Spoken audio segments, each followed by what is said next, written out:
तो कैसे हैं दोस्तों, आज हम जिस टॉपिक के बारे में बात करने वाले हैं वो काफ़ी मज़ेदार टॉपिक है और शायद ही आपको इसके बारे में पता हो। जैसे कि इलेक्ट्रिसिटी की स्पीड क्या होती है और हमारे शरीर का रेजिस्टेंस यानी कि प्रतिरोध कितना होता है। तो ऐसे ही टॉपिक्स के बारे में आगे हम वीडियो में जानेंगे। तो चलिए समय को बिना बर्बाद करते हुए आते हैं अपने टॉपिक पर। तो हमारा पहला पॉइंट है कि बैटरी से हमें करंट क्यों नहीं महसूस होती है। मेरी बात ध्यान से समझिए, मैंने कहा कि करंट हमें क्यों नहीं महसूस होती है, यानी कि करंट हमें लगती तो है लेकिन उसके झटके का हमें एहसास नहीं होता है। बिजली का झटका लगने के लिए तार में 30 मिली एम्पियर की धारा होनी चाहिए। वैसे गीले हाथों से स्विच दबाने पर आपको कितनी बार करंट लगी है? मुझे तो बहुत बार लगी है। तो प्रश्न यहाँ अब यह उठता है कि झटका लगने के लिए 30 मिली एम्पियर की धारा होनी चाहिए, लेकिन बैटरी से कितनी एम्पियर की धारा निकलती है? तो बैटरी से 8 मिली एम्पियर की धारा निकलती है, जिससे हमें झटके का एहसास ही नहीं होता है। तो अब आप लोग सोच रहे होंगे कि इसके बारे में मुझे कैसे पता कि उसकी धारा 8 मिली एम्पियर ही होती है। तो चलिए मैं इसे प्रूव करके दिखाता हूँ कि आखिर ये 8 मिली एम्पियर धारा निकली कैसे। तो चलिए अब सीधे पहुंचते हैं हाई स्कूल में, जहां पर आपने ओम का नियम पढ़ा होगा। तो अपने ओम भाई साहब ने जो नियम दिया था वह था V बराबर आर आई, जहां पर V का मतलब होता है वोल्टेज, R का मतलब होता है प्रतिरोध यानी कि रेजिस्टेंस और I का मतलब होता है धारा। तो हमारी जो बैटरी होती है वो 12 वोल्ट पर बनाई जाती है। अगर आपको इसके बारे में नहीं पता है तो आप अपने घर पर देख लीजिए या पड़ोसी के यहाँ देख आइए।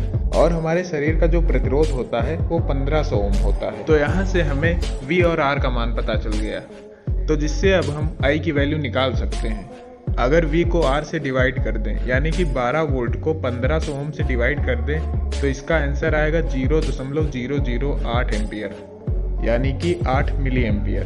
तो जो बैटरी से धारा निकलती है वो 8 मिली एम्पियर होती है, जबकि हमें झटका देने के लिए 30 मिली एम्पियर धारा की आवश्यकता होती है। तो इसी कारण बैटरी से निकली करंट से हमें कोई झटका महसूस नहीं होता है।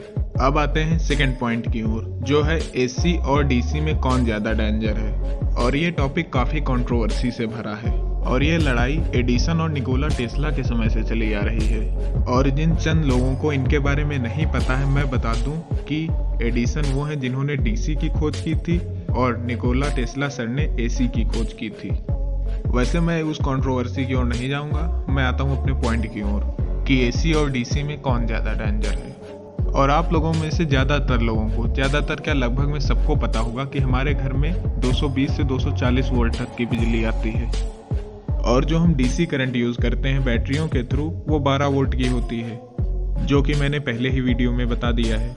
अगर हम दैनिक यूजेज में देखें तो हमारी AC करंट ही ज़्यादा हार्मफुल है, क्योंकि जो AC करंट होती है वो 220 वोल्ट की होती है और DC करंट मात्र 12 वोल्ट की होती है। तो यह आपको थोड़ा थोड़ा पहले ही क्लियर होने लगा होगा कि जो हमारी AC करंट होती है वो काफ़ी ज़्यादा वोल्टेज पर यूज होती है और DC करंट काफ़ी कम वोल्टेज पर। तो अगर हम AC और DC दोनों को समान वोल्टेज पर ले लें, जैसे कि 220 वोल्ट पर, तो उन दोनों में से कौन ज़्यादा डेंजर होगा। तो मैं पहले आता हूँ AC करंट की ओर और इसमें मैं आपको एक इम्पॉर्टेंट फैक्ट बता दूं कि जब हमें AC करंट के थ्रू झटका लगता है तो हमारी पूरी बॉडी वाइब्रेट होती है। अगर किसी व्यक्ति की AC करंट से मौत होती है तो उसकी पूरी बॉडी में जख्म होते हैं, जबकि DC करंट के साथ ऐसा नहीं होता है। और हमारे घरों में जो बिजली आती है उसकी फ्रीक्वेंसी 50 हर्ट्ज होती है। इसका मतलब अगर किसी व्यक्ति को करंट लगती है तो उसे 1 सेकंड में 50 बार झटके लगेंगे, यानी कि AC करंट आपको 1 सेकंड में 50 बार झटका देगी और फिर छोड़ेगी और फिर आपको यह झटका देगी। लेकिन यह टाइम ड्यूरेशन इतना कम होता है कि आपको इसके बारे में पता ही नहीं चलेगा। और AC करंट का ग्राफ कुछ ऐसा होता है और DC करंट का ग्राफ एकदम स्ट्रेट होता है, यानी कि इसकी फ्रीक्वेंसी 0 होती है। यहाँ फ्रीक्वेंसी 0 होने का मतलब यह है कि अगर आपका हाथ DC सॉकेट में लग गया तो आपका हाथ उसी में चिपक जाएगा और आपको यह लगातार करंट मारता रहेगा, जबकि AC करंट 1 सेकंड में केवल 50 बार झटका मारती है। और DC करंट से हुई मौत में व्यक्ति की पूरी बॉडी पर जख्म नहीं होते हैं, बल्कि सिर्फ उसी पार्ट पर जख्म होते हैं जहां से करंट लगती है। तो हमारा कंक्लूजन यह निकलता है कि जनरल यूज में ऐसे AC ज़्यादा खतरनाक है, लेकिन अगर उसे हम सिर्फ कंपेयर करने के लिए देखते हैं तो DC ज़्यादा खतरनाक है। और थंबनेल में मेरा एक पॉइंट था कि इलेक्ट्रिसिटी की स्पीड क्या होती है, तो मैं आपको बता दूं कि इलेक्ट्रिसिटी की स्पीड लाइट की स्पीड के 1/100 गुना होती है, यानी कि इलेक्ट्रिसिटी की स्पीड 3 × 10⁶ मीटर पर सेकेंड होती है। तो अगर आपने मेरी पूरी कहानी यहाँ तक सुन ली है और आपको सारे पॉइंट समझ में आ गए हैं तब तो ठीक है, और अगर आपको समझ में नहीं आया है फिर भी आपने यहाँ तक देखी है तो उन लोगों से मैं सिर्फ इतना ही कहना चाहूँगा, थैंक यू, आपका ये उपकार जिंदगी भर याद रहेगा मुझे।